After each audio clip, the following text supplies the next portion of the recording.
Hello students. एड्यूमन channel पर आप सबका बहुत बहुत स्वागत है। काफ़ी लंबा गैप रह गया हमारी क्लासेज के बीच में, लेकिन अब मैं भी कंटिन्यू होगी क्लासेज आपकी। तो आज मैं आपको एक बहुत ही इम्पोर्टेंट, बहुत ही छोटा सा ऐसा टॉपिक पढ़ाने जा रही हूँ जो आपके ग्रेड फर्स्ट में, आरपीएससी असिस्टेंट प्रोफेसर में, नेट में, सेट में, जिसके क्वेश्चन हमेशा आपको देखने को मिलते हैं। जब भी अपना होम साइंस का कोई भी पेपर होता है तो उसमें आपको फाइनेंशियल मैनेजमेंट वाला जो चैप्टर है वहाँ से क्वेश्चन आपको देखने को मिलेगा, चाहे वो इनकम से रिलेटेड हो, चाहे वो बजट से रिलेटेड हो या इन्वेस्टमेंट से रिलेटेड क्वेश्चन हो। तो चलिए शुरू करते हैं आज का chapter financial management and planning. वैसे तो ये जो चैप्टर है क्लास 11th का चैप्टर है, लेकिन इसमें से जो क्वेश्चन हैं आपको कॉम्पिटेटिव एग्जाम्स में देखने को मिलते हैं। ये chapter competitive exams plus class 11 दोनों के लिए ही यूजफुल रहेगा। सबसे पहले इंट्रोडक्शन। सबसे पहले फाइनेंशियल मैनेजमेंट होता क्या है। In the context of a family simply means management of finances. यानी कि अगर हम बात करें फाइनेंशियल मैनेजमेंट, तो अगर हम फैमिली के कॉन्टेक्स्ट में बात करें तो सिंपली जो फाइनेंस का मैनेजमेंट है उसी को ही हम क्या कहते हैं, फाइनेंशियल मैनेजमेंट। यानी कि जो भी हमारे रुपए पैसे हैं उनका मैनेजमेंट ही क्या कहलाएगा, हमारा फाइनेंशियल मैनेजमेंट। अब बात आती है कि फाइनेंसेस जो है वो है क्या। Finances are all types of income. यानी कि फाइनेंसेज क्या है, सभी तरह की इनकम, जिसके अंदर क्या क्या इंक्लूड है, हमारी सैलरी, हमारे वेजेस यानी कि मजदूरी, rent, interest, dividends, bonus, retirement benefits and all other form of monetary receipts. यानी कि जितने भी तरह की मनी, चाहे हम हमारी सैलरी से अर्न हो रहा हो, चाहे हमारी मजदूरी से अर्न हो रहा हो, या फिर हमारी कोई प्रॉपर्टी है जिसका रेंट आ रहा हो, या कोई इंटरेस्ट यानी कि हमने पैसे किसी को ब्याज पे दे रखे हैं उसके बदले में ब्याज आ रहा हो, या हमने पैसे बैंक में रखे हुए हैं उसके बदले ब्याज मिल रहा हो। यानी कि ये सारी तरह की जो चीज़ें हैं वो किस में आ जाएगी, हमारी फाइनेंसेस के अंदर आ जाएगी। Planning, controlling and evaluating the use of all these types of income is called financial management. हम बात करते हैं मैनेजमेंट की। जहाँ पर भी मैनेजमेंट वर्ड आता है वहाँ हमें क्या करना होता है, उसके कुछ स्टेप्स होते हैं। यानी कि मैनेजमेंट में हम सबसे पहले क्या करेंगे, प्लानिंग करेंगे, उसके बाद में हम करेंगे ऑर्गेनाइजिंग, उसके बाद में हम कंट्रोलिंग करेंगे और इवेल्युएशन करेंगे। तो यहाँ पर भी अगर हम फाइनेंशियल मैनेजमेंट की बात करें तो फाइनेंशियल मैनेजमेंट में भी क्या होता है कि हम प्लानिंग करेंगे, कंट्रोलिंग करेंगे और इवेलुएटिंग करेंगे। और इसी को ये जो पूरी प्रोसेस है इसी को ही हम क्या कहते हैं, फाइनेंशियल मैनेजमेंट। यानी कि हमारी जो भी फाइनेंसेस है, हमारी जो भी इनकम है, हमारे पास जो भी मनी है, उस मनी को हमें कहाँ पर कैसे खर्च करना है, और जब हम प्लानिंग कर लेंगे कहाँ पर हमें सेविंग करनी है, कहाँ हमें इन्वेस्ट करना है, पूरी जब प्लानिंग कर लेंगे और प्लानिंग करने के बाद में हम उसको उसी तरीके से, जो हमारी प्लानिंग है उसी तरीके से उसको खर्च करेंगे, जिसको हम कंट्रोलिंग कहेंगे। और लास्ट में हम इवेल्युएशन करेंगे कि जो हमने प्लानिंग करी थी क्या हमने हमारा काम जो है वो प्लानिंग के अकॉर्डिंग ही किया है। अगर नहीं किया है तो फिर हमें क्या करना है, नेक्स्ट उसमें सुधार करना है। तो ये है आपका financial management. Its purpose is to give the family greatest satisfaction from the resources at hand. और इसका पर्पज क्या है, मेनली पर्पज है इसका कि फैमिली के जो भी मेंबर्स है उनको क्या मिले, जो भी उनके पास रिसोर्सेज है उनसे उनको सेटिस्फेक्शन मिले। यानी कि फैमिली के पास जितनी मनी है, जितना पैसा है, जितना फाइनेंस है, उस फाइनेंस का इस तरह से मैनेजमेंट करना कि फैमिली मेंबर्स को क्या मिले, सेटिस्फेक्शन मिले। The quality of living that can be exchanged for financial resources is dependent not only on how much income is available, but more importantly on the regularity and stability of income. जो हमारी living की quality है, यानी कि हमारा जो रहने की जो गुणवत्ता है, वो किस पर डिपेंड करती है, वो सिर्फ जो फाइनेंशियल रिसोर्सेज है उन पे डिपेंड नहीं करती है, बल्कि हमारे जो फाइनेंशियल रिसोर्सेज है वो कितने अवेलेबल है और कितने रेगुलर है, कितनी स्टेबल इनकम है हमारी। यानी कि जैसे अगर हम बात करें, जो भी पर्सन कोई गवर्नमेंट जॉब में है या किसी कंपनी में जॉब कर रहा है या फिर किसी प्राइवेट इंस्टीट्यूट में जॉब कर रहा है, तो उसकी एक रेगुलर इनकम होती है। और जब रेगुलर इनकम होती है तो वो पर्सन क्या करता है, अपनी जो फाइनेंस की प्लानिंग है वो उसी के अकॉर्डिंग करता है। लेकिन अगर हम बात करें जो दिहाड़ी मजदूरी करने वाले लोग होते हैं या फिर जो अपना छोटा मोटा बिजनेस करने वाले लोग होते हैं, तो उनकी किसी दिन तो खूब कमाई हो जाती है और कई बार बिल्कुल भी कमाई नहीं होती है। तो उससे क्या होता है, उनका जो लिविंग का स्टैंडर्ड है वो डिस्टर्ब होता है। इसलिए जो हमारे फाइनेंशियल रिसोर्सेज है वो कितने स्टेबल है, कितनी रेगुलरिटी है हमारी इनकम की, उस पर डिपेंड करती है हमारी quality of living. but more important sorry therefore it is important to learn the skill of managing money as a resource। और इसीलिए ये इम्पोर्टेंट हो जाता है कि हमें हमारे मनी को मैनेज करने की स्किल होनी चाहिए, हमें स्किल सीखनी चाहिए। This chapter will deal with all the types of family income, management of income and the steps in making family budgets. और ये जो चैप्टर है इसके अंदर हम क्या पढ़ेंगे, फैमिली इनकम पढ़ेंगे, मैनेजमेंट ऑफ इनकम पढ़ेंगे और steps in making family budgets हम पढ़ेंगे। यहाँ पर जो फैमिली इनकम है और मैनेजमेंट ऑफ इनकम और steps in making family budget, ये तीनों ही जो टॉपिक है वो आपके कॉम्पिटिटिव एग्जाम्स के लिए बहुत ही इम्पोर्टेंट टॉपिक्स है। इसलिए आज मैं ये चैप्टर आपके सामने इसीलिए लेकर आई हूँ ताकि आप लोगों को इस जो मनी मैनेजमेंट है या जो फाइनेंस मैनेजमेंट है उससे रिलेटेड जो भी क्वेश्चंस है वो आपके क्लियर हो सके और आपको जो भी आपके एग्जाम्स है उनमें हेल्प मिल सके। फाइनेंशियल प्लानिंग, फाइनेंशियल प्लानिंग क्या है, ये एक कंपोनेंट है फाइनेंशियल मैनेजमेंट का, यानी कि जो हमारा फाइनेंशियल मैनेजमेंट है उसका एक कंपोनेंट है, एक घटक है प्लानिंग। सबसे पहले हम क्या करेंगे, जैसे ही हम फाइनेंशियल मैनेजमेंट की बात करते हैं तो सबसे पहले हम क्या करेंगे, हमारे फाइनेंस की प्लानिंग करेंगे। The term budget is often used for the planning stage in financial management. और जब भी हम फाइनेंशियल मैनेजमेंट की बात करेंगे तब हमारा प्लानिंग में सबसे पहला ऑप्शन क्या आएगा, बजट। यानी कि अगर आप लोगों को बोल दिया जाए कि आपके पास 10,000 रुपये हैं और आपको फाइनेंशियल मैनेजमेंट करना है, यानी कि आपको एक पार्टी ऑर्गेनाइज करनी है। मान लो कि आपको एक पार्टी ऑर्गेनाइज करनी है, आपके पास 10,000 रुपये हैं, तो आप सबसे पहले क्या करोगे, आप बोलोगे कि मुझे क्या करनी है, प्लानिंग करनी है, मुझे बजट बनाना है कि कौन सा खर्च मुझे किस उसमें डालना है कि मैं 10,000 में जो पूरी पार्टी है वो बहुत अच्छे से उसको मैनेज कर सकूँ। When families make budgets, they see to it that the family income is used in a manner that fulfills all the present needs of the family members and also takes care of the long-term goals of the family।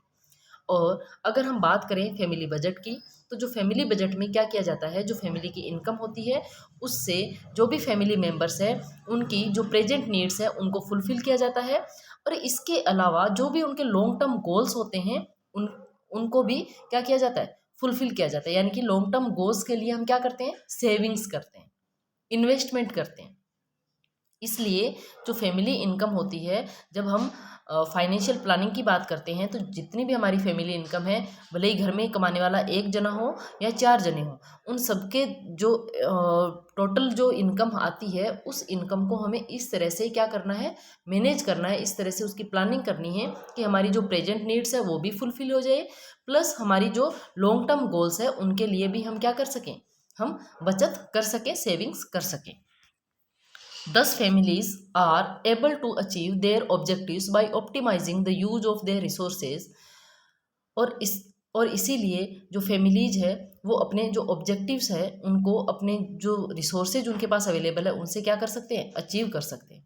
क्योंकि अगर उन्होंने अच्छे से planning की होगी तो उनके जो भी ऑब्जेक्टिव्स है उनको वो क्या कर लेंगे, अचीव कर लेंगे। मान लो कि आपको आपका ऑब्जेक्टिव क्या है, कोई भी स्टूडेंट है या कोई भी जो कॉम्पिटिटिव एग्जाम्स की तैयारी करने वाला इंसान है, उसका ऑब्जेक्टिव क्या होता है कि वो कॉम्पिटिटिव एग्जाम में सफलता हासिल करे। तो कॉम्पिटिटिव एग्जाम में सफलता हासिल कैसे करेगा, जो भी उसके पास अवेलेबल रिसोर्सेज है उनका इस तरह से यूटिलाइज करना कि जो भी उसका ऑब्जेक्टिव है उसको वो अचीव कर ले।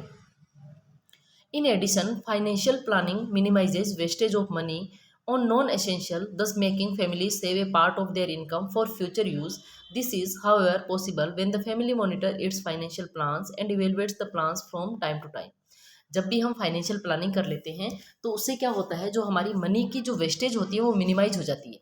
कैसे मिनिमाइज हो जाती है, क्योंकि हमारे पास एक हम खाका तैयार कर लेते हैं। हम एक प्लानिंग में हम क्या करते हैं कि हमारे खाने पर कितना खर्च होगा, हमारी जो भी लाइट पानी है उसका कितना खर्च होगा, एजुकेशन पे कितना खर्च होगा, हमारी जो भी रिक्रिएशनल एक्टिविटीज़ है उन पर कितना खर्च होगा, हमारे जो भी मेडिकल फैसिलिटीज़ है या हेल्थ से रिलेटेड जो भी फैसिलिटी है उसके लिए कितना खर्च होगा, और जो इसके अलावा जो भी बच जाते हैं वो सारी चीज़ें मिसलेनियस जिसको हम बोलते हैं उस पर कितना खर्च होगा, और इसके बाद में हमारे पास इतनी बचत हमारे लॉन्ग टर्म गोल के लिए होनी चाहिए। जब हमने ये सारी प्लानिंग कर ली तब अब हम क्या करेंगे, अब हम उसी प्लानिंग के अकॉर्डिंग ही वो पैसा जो है वो खर्च करेंगे। तो इससे जो वेस्टेज है, जो हम नॉन एसेंशियल चीज़ों पर वेस्ट कर देते हैं, जैसे मान लो जनरली हम कहीं पर भी जाते हैं, वहाँ हम लेने कोई और सामान गए और वहाँ पर हमें कुछ अलग चीज़ दिखी और हम उसको उठा कर ले आए, और वो हमारे लिए एसेंशियल नहीं है, वो ज़रूरी नहीं है, और उसको हम काम में भी नहीं ले रहे हैं, तो वो क्या हुआ, हमारी मनी की वेस्टेज हुई। लेकिन हम जब बजट प्लानिंग कर लेते हैं तब हम जो वेस्टेज है उससे बाहर आ जाते हैं, यानी कि वेस्टेज हम नहीं करते हैं, और इससे क्या होता है, हमारी जो फ्यूचर यूज के लिए जो मनी है, जो इनकम है वो सेव रहती है। इसके साथ ही साथ जो फैमिली मेम्बर्स है उनको भी क्या करना चाहिए, जो फाइनेंशियल प्लान है उसको टाइम टू टाइम क्या करना चाहिए, इवेलुएट करते रहना चाहिए, उसकी जांच करते रहना चाहिए। Commitments of family members towards the success of the financial plan is very important for it to show any results. और जब हमने फाइनेंशियल प्लानिंग कर ली है और उसके हमें रिजल्ट्स देखने हैं, यानी कि जो पॉजिटिव रिजल्ट्स हमें चाहिए, जिस रिजल्ट के लिए हमने प्लानिंग करी है, तो उसके लिए हमारे फैमिली मेम्बर्स का कमिटमेंट होना बहुत ज़रूरी है। अगर हमारे फैमिली मेम्बर्स उस प्लानिंग के अकॉर्डिंग कमिटेड है, तब हम हमारे जो गोल्स है या जो भी हमारे रिजल्ट्स है उनको अचीव कर पाएंगे। नेक्स्ट आता है मैनेजमेंट। जहाँ पर भी मैनेजमेंट की बात आती है वहाँ पर हमारे पास हम क्या करते हैं, सबसे पहले जो भी हमारे पास अवेलेबल रिसोर्सेज है उनको हम यूटिलाइज करते हैं, हम उनकी प्लानिंग करते हैं, ऑर्गेनाइजिंग करते हैं, हम उनकी कंट्रोलिंग करते हैं और इवेल्युएशन करते हैं। ये एक मैनेजमेंट की स्टेप्स होती है। Management is using what you have, यानी कि आपके पास क्या है, यानी कि रिसोर्सेज क्या है, to achieve what you want, और आप क्या चाहते हो, आपके गोल्स क्या है, आपके ऑब्जेक्टिव क्या है। जब भी हम मैनेजमेंट की बात करते हैं तो एक तो क्या होता है, हमारे पास हमारे रिसोर्सेज होते हैं, दूसरा हमारे पास हमारे गोल या ऑब्जेक्टिव होते हैं। जैसे कि एक स्टूडेंट के पास रिसोर्सेज में क्या है, उसके पास बुक्स भी है, उसके पास आजकल ऑनलाइन मटेरियल भी अवेलेबल है, और उसका ऑब्जेक्टिव क्या है, एग्ज़ाम में क्वालिफाई करना। तो जब आप एग्ज़ाम में क्वालिफाई करने के लिए जो भी आपके रिसोर्सेज है उनका बहुत ही अच्छे से यूटिलाइज करोगे। आपको यूँ नहीं करना है कि इस पर्टिकुलर टीचर की ये बुक है इसको भी हम खरीद लेते हैं, होम साइंस की वो बुक भी मिल रही है उसको भी हम खरीद लेते हैं, वो बुक भी हम खरीद लेते हैं। ऐसे बहुत सारी बुक्स इकट्ठा करने से हम हमारे गोल्स या ऑब्जेक्टिव को अचीव नहीं कर पाएंगे।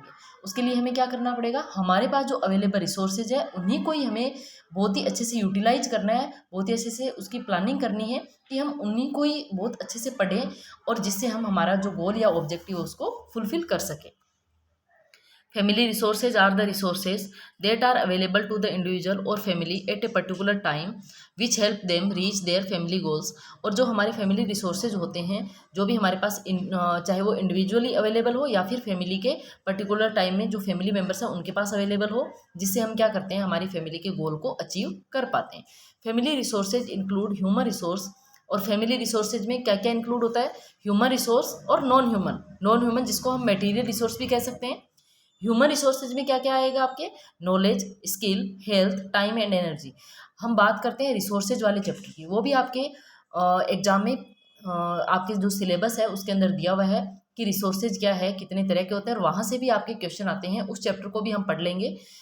तो यहाँ पर हम बात करते हैं कि जो फैमिली रिसोर्सेज है उसमें दो तरह के रिसोर्सेज होते हैं, ह्यूमन रिसोर्सेज और नॉन ह्यूमन। ह्यूमन रिसोर्सेज वो रिसोर्सेज होते हैं जो कि एक ह्यूमन बीइंग के अंदर होते हैं, जो कि हमें दिखाई नहीं देते हैं, जैसे हमारा नॉलेज है, हमारी जो स्किल है, हमारी जो हेल्थ है, टाइम है, एनर्जी है।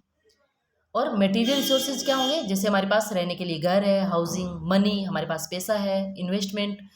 हमारे पास कम्युनिटी रिसोर्सेज है, कम्युनिटी रिसोर्सेज में क्या क्या आ जाएगा, आपके लाइब्रेरी है, आपके गवर्नमेंट जो लाइब्रेरी है वो क्या है, कम्युनिटी रिसोर्स है। पार्क है, हमारे पास जो रोड वगैरह है, हमारे जो हॉस्पिटल्स है, हमारे कम्युनिटी सेंटर्स है, ये सारे क्या है, हमारे कम्युनिटी रिसोर्सेज है। In order to ensure maximum utilisation of resources it is important to manage them well. और हमें जितने भी रिसोर्सेज हमारे पास अवेलेबल है उनका मैक्सिमम यूटिलाइजेशन करना है, ताकि हम सारे रिसोर्सेज को मैनेज कर सकें। A family is a consumption unit while being a social unit, and its purpose is to manage the finance of the family for a well-being of its member। Family क्या है? Family एक consumption unit है और एक social unit है। और इसका purpose क्या है कि जो भी फाइनेंस है उसको मैनेज करना, ताकि जो फैमिली मेम्बर्स है उनकी वेलबींग हो सके, उनकी जो भलाई हो सके, उनकी जो भी ज़रूरतें हैं वो पूरी हो सके। Money is one of the important family resource. Money क्या है? एक इम्पोर्टेंट फैमिली रिसोर्सेज है। A family can not lead A comfortable life without sufficient money. कोई भी फैमिली एक सफिशिएंट मनी के बिना कंफर्टेबल लाइफ नहीं जी सकती है। यानी कि हमारा गुजारा करने के लिए, जैसे हमारा रोटी कपड़ा और मकान जो बेसिक आवश्यकता है उसको पूरा करने के लिए हमारे पास क्या होनी चाहिए? सफिशिएंट मनी होनी चाहिए। अगर हमारे पास सफिशिएंट मनी नहीं होगी तब हम हमारी जो बेसिक नीड्स है उनको फुलफिल नहीं कर पाएंगे। Managing money effectively to meet present needs and future goals is a learn skill. और मनी को इफेक्टिवली मैनेज करना, जिससे हमारी जो प्रेजेंट नीड है वो भी पूरी हो सके और हमारे फ्यूचर गोल्स जो है वो भी पूरे हो सके, उसके लिए हमें मनी को मैनेज करने की स्किल्स सीखनी पड़ेगी। तो इस चैप्टर के अंदर हम पढ़ेंगे फैमिली इनकम। और जो फैमिली इनकम है क्या होती है, कितने तरह की होती है, उसको पढ़ेंगे हम नेक्स्ट क्लास में। तब तक के लिए थैंक यू। और एड्यूमन चैनल के साथ जुड़ना ना भूलें। अब जो क्लासेज है आपकी, क्योंकि आपका जो ग्रेड फर्स्ट का एग्ज़ाम है जून में होने वाला है, इसलिए जो क्लासेज है आपकी मोस्टली कंटिन्यू ही चलेगी।